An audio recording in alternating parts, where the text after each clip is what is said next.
day, everyone, and welcome to Obidient Family TV. The program is Hope Alive. Yes, there is hope, and the new Nigeria is certainly possible. Now, good morning, afternoon, and evening, depending on our time zone. Today, I've come out to have discussions on Nigeria, especially as our own PO, His Excellency, is touring the United States. We have had a lot of discussions coming out from him. We have seen the calls. He's interacting with Obedience in New Jersey, New York, where he told them, let's come together and dismantle this criminality that is in Nigeria. And from Boston, of course, we know where he started, and he keeps on going, calling for unification of the obedient movement in diaspora, and also reaching out to the people that are in Nigeria to be able to put them together so that we can join hands and see how we can be able to disrupt this very rigging and everything that is happening in Nigeria. Well, as we know that is there, we will also want to talk about this dismantling this criminality. Some Nigerians also tend to forget the fact that Tinubu and his cabinet members are actually deceiving Nigerians. For instance, when we talk about this very hike, over 300% hike in electricity bill, that they said is going only to ban 8 people. Who is deceiving who? We know that this very NEPA bill that is coming to all the Band A, which are industrial section of the country, is being translated into increment in the products. So the bottom line is that it is still the masses that are going to pay for this increase, 300%. It is also erroneous to yield to the belief that the Nigerian currency can ever make any gains against the American dollar or its economy relevant in the global stage if the country is unable to produce the basic goods and services required by it. To build and develop its dilapidated and non-existent infrastructure in critical sectors of the economy that is, His Excellency P2B has been talking about, such as health, power, transport, and agriculture. All this issue about, oh, the dollar has gone down from 1,900 to 1,200, as the case might be. Where is it translating into? How much do you buy tomatoes in the market today? How much do you buy rice? How much do you buy cement for construction workers? What has it translated? You that buy perfume and you also buy cream that you rub in your body, please tell me how it has impacted you. None. It is very, very erroneous to you to the belief that the Nigerian currency can ever make any difference. Before I get to the conversation of P2B's speech in the USA, because he's actually doing a whole lot of talking over there, which we need to listen to always. Whenever you come across a video of PO talking, please pay attention. It's very, very important, because the man is still telling us what we need to do. The unification he's doing right now, not just in Labour Party, but in Obedient movement, is actually taking shape.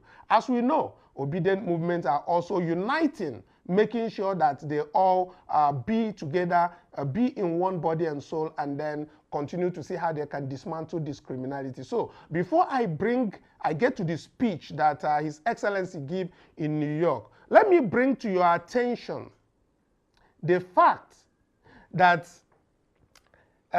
this lady that has been trending everywhere, that went to give testimony at Dunamis Church International.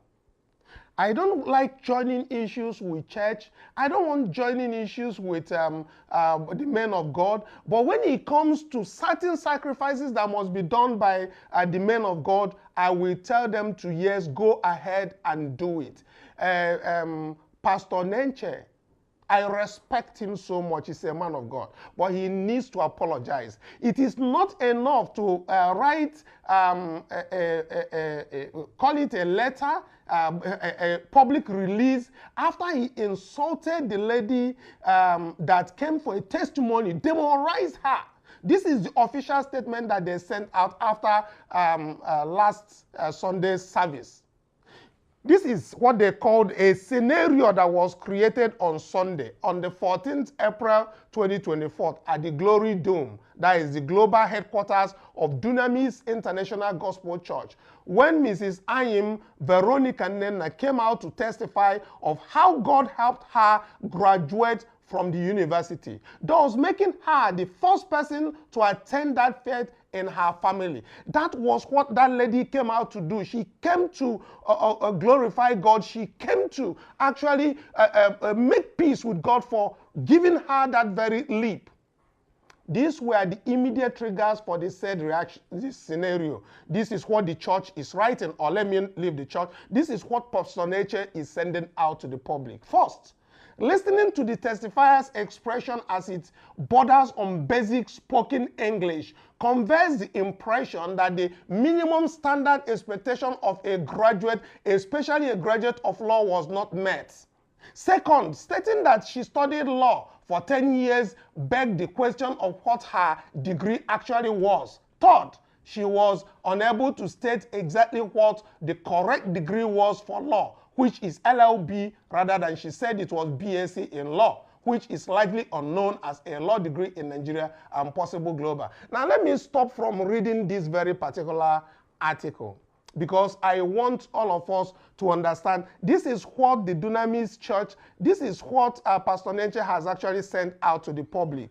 Has this actually removed the trauma that she went through in the church? Is this an apology to this Veronica, who came to testify on what God has done for her?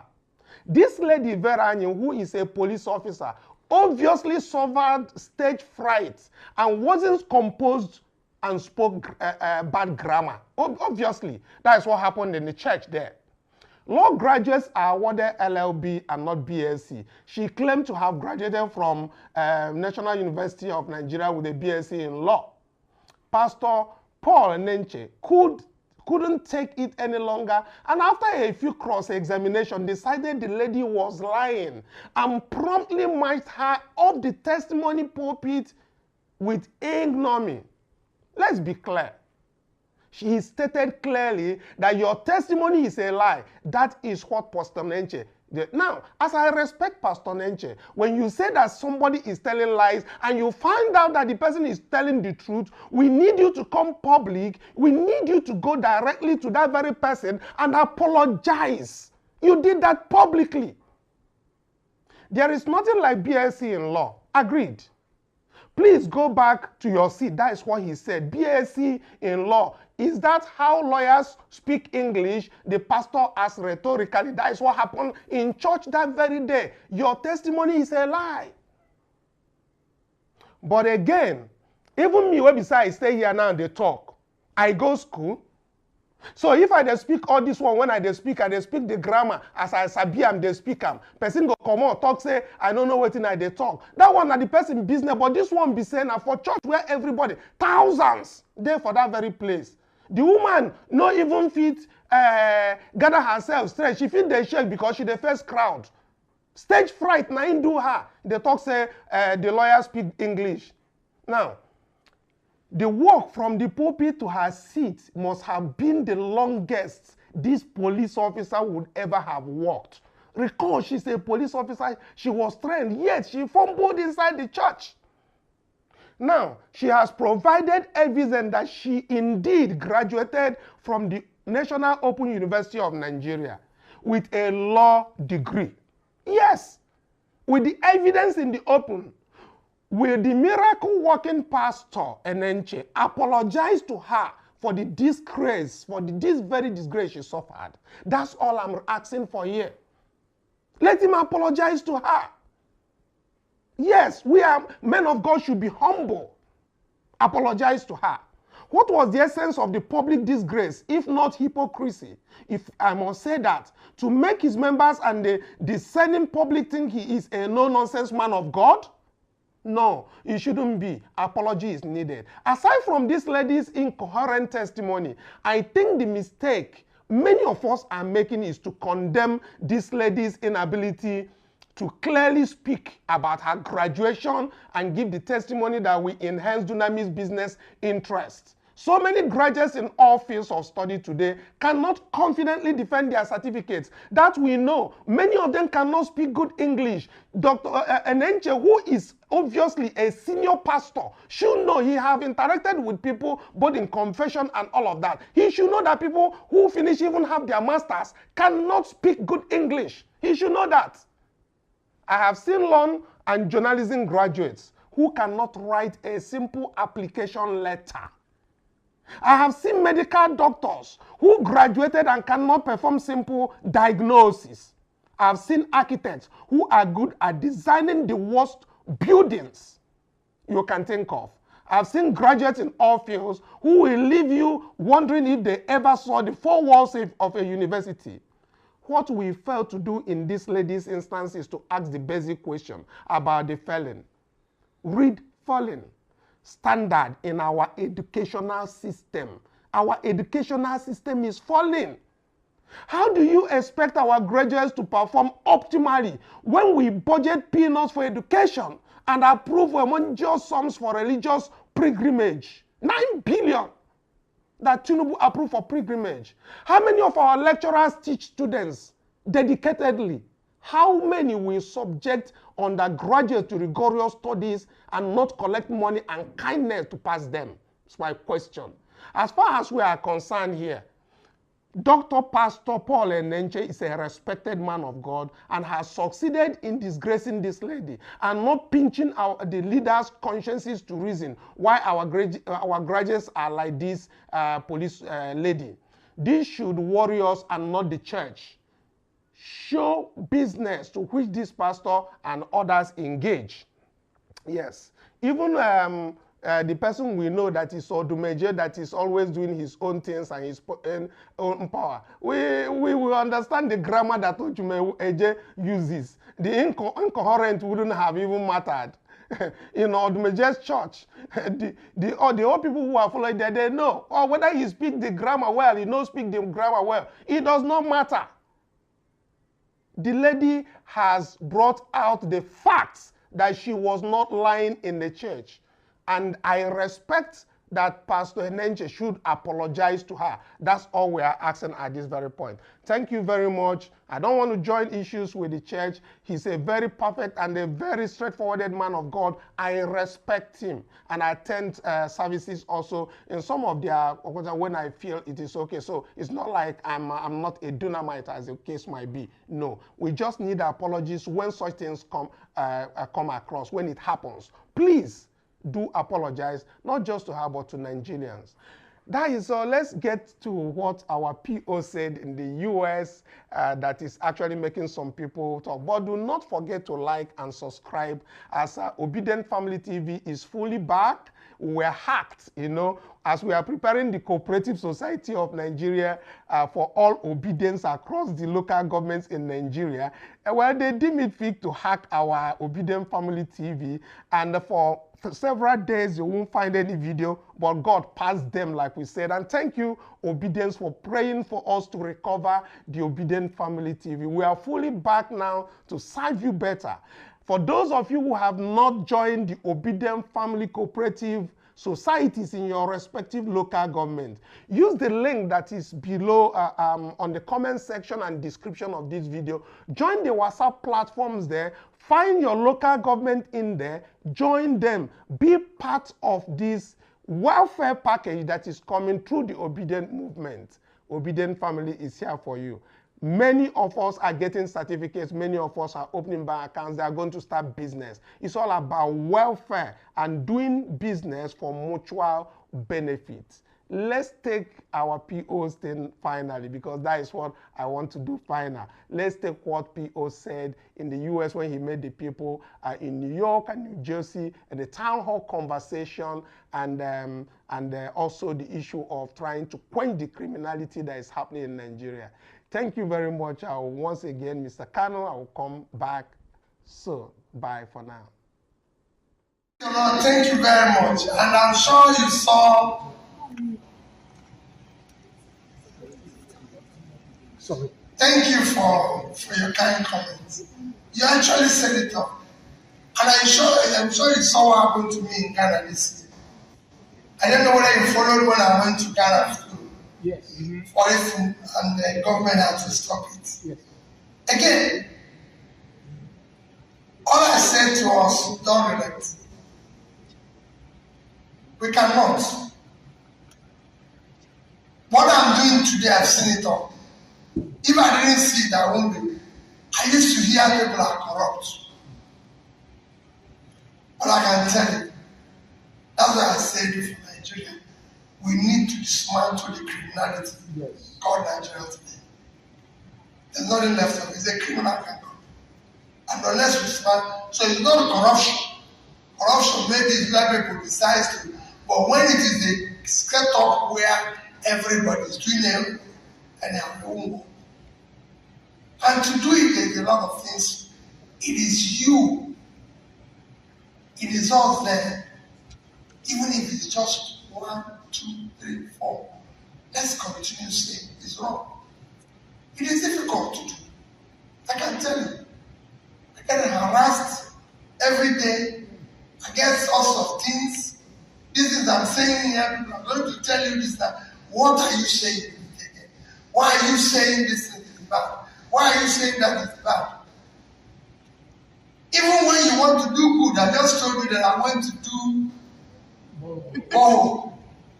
And people say he's not supposed to do it. And this is school. That's why it confusion man to this. Don't worry. Come and vote again. Support the vote again. That's what I'm telling you in Nigeria. Don't worry about whether they will rig it or not. One day they will get tired of rigging it. And you could see every day it's getting to that. Just like the thing that by now I would have disappeared. Then one, then no face. And I worried about me who is no face. So don't listen to them. Why would the youth, how would they get it up? The youth month. It is your age, it is your time. The society we are using will take its revenge on you. All the money we're borrowing today is going to be paid. Go and check the bonds Nigeria, African governments are issuing today. They are payable in 2040, 2050, 2060. We won't be there, we will be gone. So it is for you to question what is this money being used. The Constitution of Nigeria said every borrowed money must be used for a visible non-project. But nobody is asking that question. So we have over 100 billion debts from where Obasanjo left of less than 10. We now borrowed over 100 without anybody knowing what is meant for.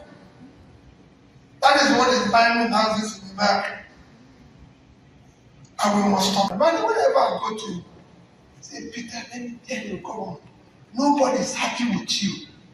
Nobody, everybody that comes here, nobody is happy. But I say, Mr. President, I didn't miss anybody happiness. I don't know why they're always talking about happiness. When he left, I had a situation where again I come to Abuja. They say, oh, they've invited all the first ladies. Well, Peter, your wife is not there. You're the only person who don't have office of first lady. What is all this thing that you're always causing confusion? I wasn't causing confusion. My wife never campaigned. Nobody elected her.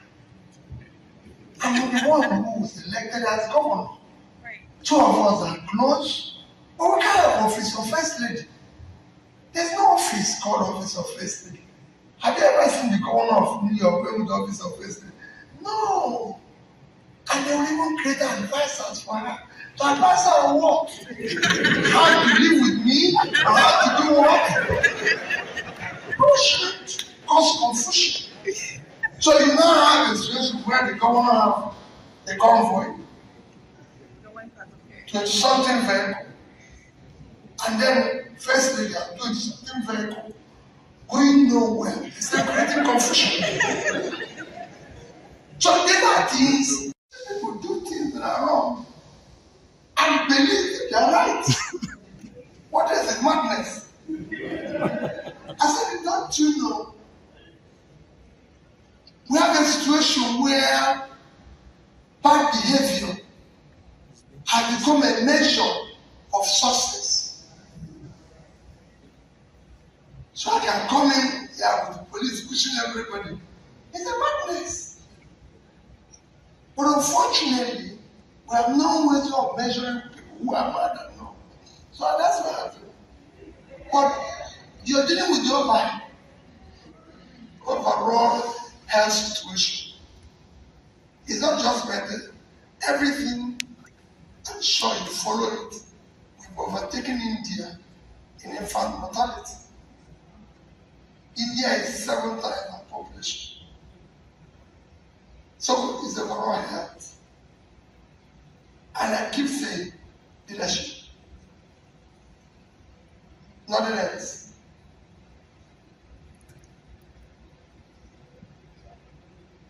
So this is in regard to INEC. Based on your understanding. In case you have not been told enough, you represent hope and change, not just for Nigerians, but for many of us Africans who consider ourselves Pan-Africans. You represent a possibility for us that if Nigeria gets it right, all of us can get it right. We know the role Nigeria played when we had to help Sierra Leone and Liberia. Without a strong Nigerian force, ECOMOG wouldn't have gone in. Now, for those of us who happen to be here and working at the United Nations, you said we shouldn't give up. I was in Glasgow 2 weeks ago because I attended Glasgow University. Your young brothers and sisters there, bright, excellent, you are a sacrificial, selfless leader. They have sort of given up. And there are many of us here maybe gone back, set up business in Enugu, and our brothers chopped the money, maybe in Accra. They have felt the entitlement. What gives you hope? What keeps you going? Why and how do you encourage me now to pack my things here in New Jersey and relocate? I told a Nigerian friend if I had to come for 3 months, sacrifice for your success, I would do it quietly, even though I wasn't Nigerian. The problem is that we desperately need somebody of your caliber. When you mention China, you mention Singapore, Malaysia. All we are thinking, Ghanaians flocked to Nigeria when Nigeria was doing well. We need Nigeria to do well. So, sir, what gives you hope?